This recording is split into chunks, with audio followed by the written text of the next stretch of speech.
Bonjour à toutes et à tous. Aujourd'hui, on s'attaque à un gros morceau, un sujet absolument central, le cyberespace. C'est l'objet de travail conclusif de votre thème sur la connaissance en AGGSP. Et croyez-moi, c'est un enjeu géopolitique majeur. Et donc, un sujet qui a toutes ses chances de tomber au bac. Alors, prêt à décrypter ensemble ce nouveau champ de bataille? Allez, on y va. Spontanément, quand on dit cyberespace, on pense à quoi?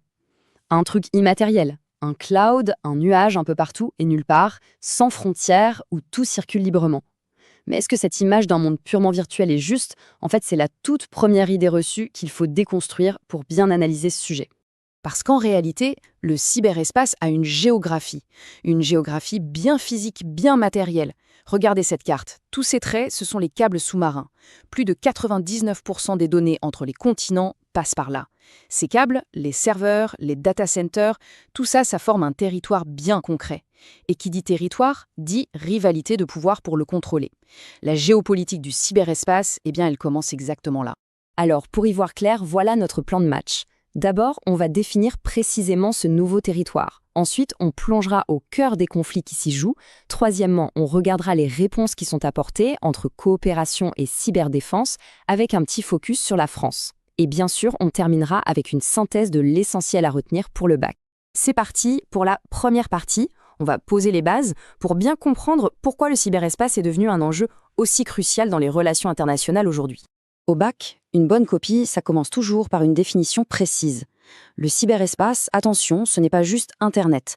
Ça englobe tous les systèmes numériques connectés. Les réseaux des banques, ceux des hôpitaux, des centrales électriques, du contrôle aérien.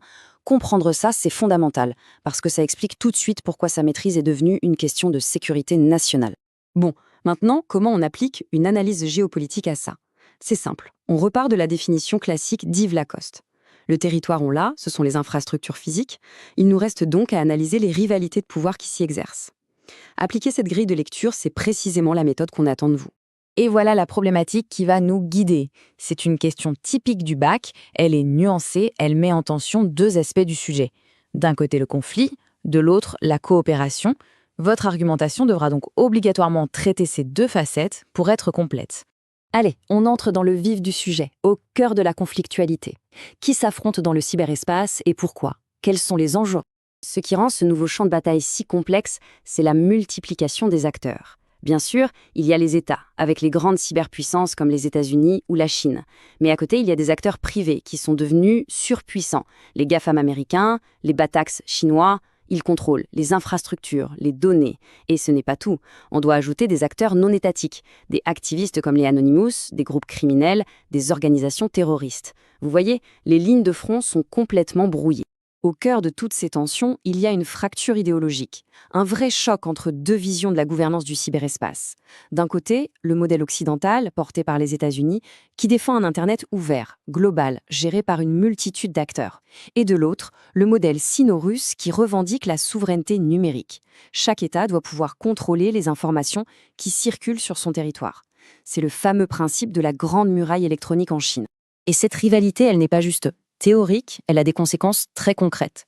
Tenez, voilà un exemple parfait, très valorisable dans une composition. Le projet de câble sous-marin PLCN.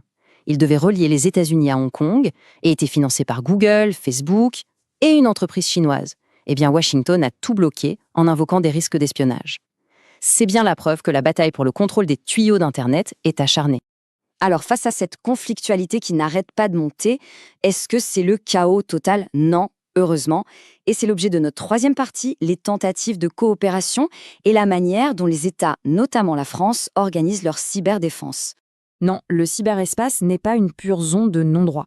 En parallèle des conflits, il y a de vrais efforts diplomatiques et stratégiques pour essayer d'établir des règles du jeu et pour organiser la défense collective. Plus de 1200. Alors, 1200 quoi à votre avis? Qu'est-ce qui se cache derrière ce chiffre? Il s'agit du nombre de signataires de l'Appel de Paris pour la confiance et la sécurité dans le cyberespace. C'est une initiative lancée par la France en 2018 et c'est un excellent exemple de coopération multi-acteurs. Pourquoi? Parce qu'elle réunit des États, des entreprises, des ONG, tout le monde autour de principes communs pour essayer de pacifier le cyberespace. Ça, c'est l'exemple clé à mobiliser pour la partie coopération de votre plan. Et la stratégie française dans tout ça? Retenez bien une chose, elle est duale, elle a deux jambes. D'un côté, l'ANSI, l'Agence nationale. On peut dire que c'est un peu le pompier du cyberespace français. Elle protège les administrations, les entreprises critiques. Et de l'autre, le ComCyber, le commandement militaire, qui défend les réseaux de l'armée et qui, depuis 2019, assume aussi une posture offensive. C'est une nuance très importante, qui montre bien la complexité de la stratégie d'un État. Voilà, on arrive au bout de notre analyse. Pour vous aider à bien tout organiser dans votre tête pour les révisions, on va synthétiser les points absolument fondamentaux à maîtriser pour le jour J. Voici votre fiche de révision express, le kit de survie. Les notions clés à définir parfaitement: cyberespace, souveraineté numérique, cyberdéfense, et bien sûr le tout dans un cadre de forte conflictualité. Les exemples en or à placer dans une copie: la rivalité USA-Chine sur les câbles, l'appel de Paris pour la coopération et le duo ANSSI comme cyber pour illustrer la stratégie française. Et surtout, le piège à éviter, l'erreur qui peut coûter cher: ne jamais, au grand jamais, présenter le cyberespace comme un monde virtuel sans territoire. Et pour finir, comme vous le feriez dans une bonne conclusion de composition, on ouvre sur une question. Malgré des initiatives comme l'appel de Paris, la militarisation du cyberespace, elle, continue de s'accélérer. Alors est-ce que cette coopération qui commence à naître sera assez forte pour empêcher qu'un jour, un grand conflit ne dégénère en cyberguerre mondiale? C'est tout l'enjeu des années à venir. Merci de votre attention et bien sûr, bonne révision.